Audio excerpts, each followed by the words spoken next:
Honestly, this game was a huge pain in the ass to get working. Yeah, this is Disney Castle of Illusion starring Mickey Mouse, a originally Sega Genesis or Mega Drive, depending on your country of origin game, and remastered not too long ago. And honestly, once upon a time, it's pretty good. The game kind of reminds me a lot of Crash Bandicoot. Bill's twisted playground of trickery and peril. Nothing there was as it seemed.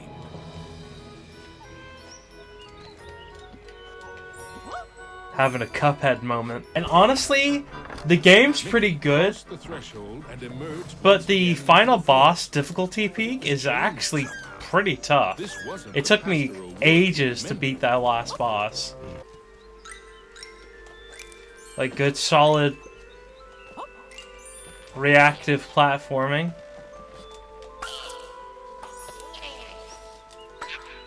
Teaching you very important principles about the platforming that's required leading up to the final boss. And this is where it reminds me of Crash Bandicoot. Well, I missed a diamond, but we should be fine. Actually, I'll let it... really have to let it catch me. I was pushing towards it. So it's definitely a lot more forgiving than I imagine the Genesis version was. And the aspect ratio is a little bit more difficult to tell than Crash Bandicoot. And again, a good way to introduce new elements with that red ghost we faced earlier. Moving away, we know to not jump for them.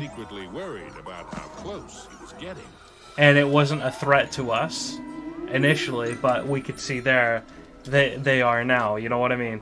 So good introduction, clear design differences. I know they added different platforming and the 3D elements.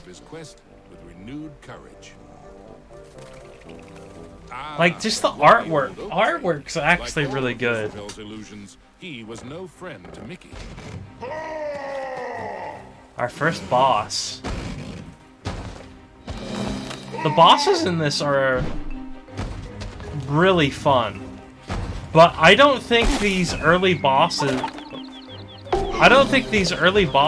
really prepare you for the final boss. The difficulty curve is just completely on another scale on the final boss.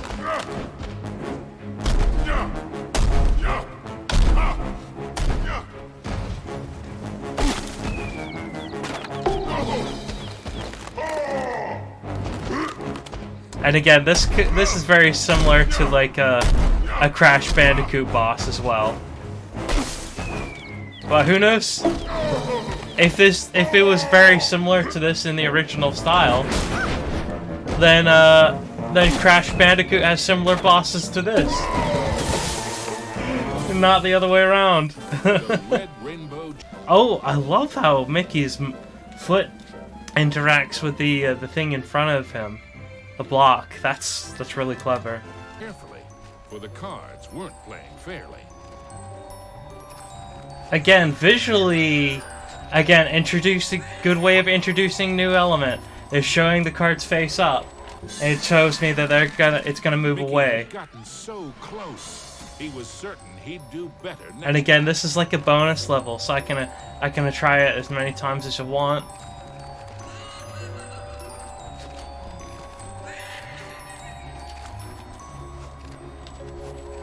It's an auto runner as well, so you don't need to press forward, which can be quite jarring when trying to space your jumps properly.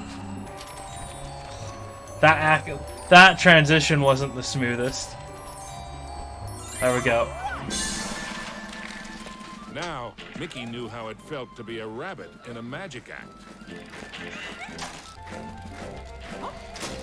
And these toy soldiers are interesting too, because you You think, oh man, there's no way I'm gonna get over them.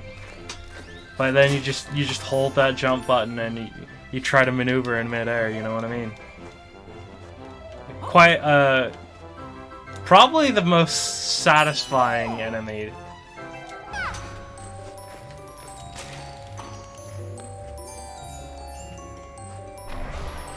Now, when I saw this, I thought this was cool. Downside up, or a bit of both.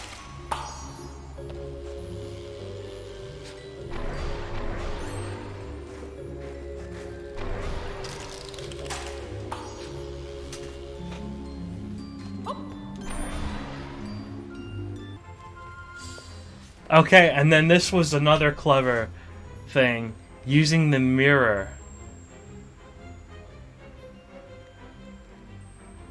So you have to think backwards.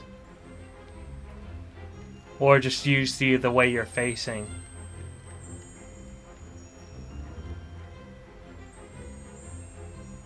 Very clever.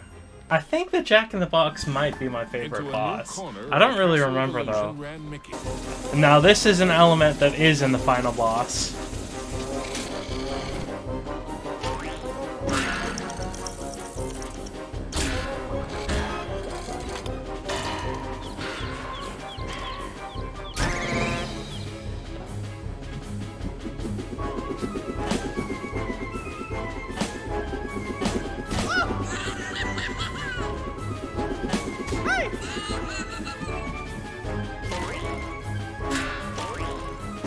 This boss is also one of the hardest ones.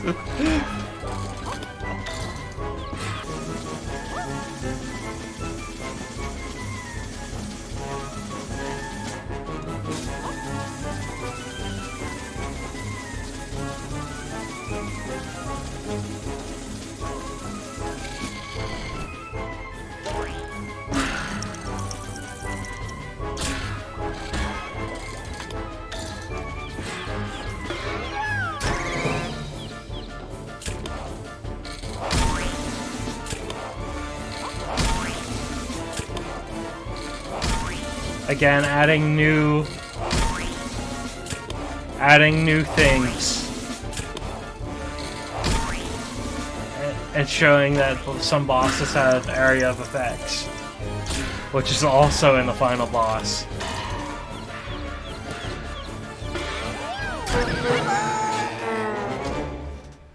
Like, despite the difficulty I had getting it to work properly, is it a good game? Yeah, it's actually pretty fun. It reminds me of Crash Bandicoot, or in some elements, I guess Crash Bandicoot reminds me of it, if some of these elements that are in here were in the original, if that makes sense. You know, the artwork's good, the story's a bit lackluster, the bosses are great at adding new elements and showing you, it's great at showing you different things in a safe, more controlled environment, with that red ghost example, and then the bosses as well, showing you different things that the final boss can do, and hopefully you learning how to avoid them in that. But again, the difficulty scale of the final boss compared to these ones, and I know I died the first time on this one, but it took me a long time. I think it took me like nearly 2 hours or something like that to beat the final boss. It was the difficulty scale just goes skyrockets on that final boss just because of that star thing. So it's not just for kids. It is actually quite difficult. Not saying that a kid couldn't do it, but it's a good challenge. It's a good challenge. Anyway, I hope you enjoyed. If you did, maybe check out one of the other videos up here. If you didn't, let me know. So either way, I'll see you there. Bye.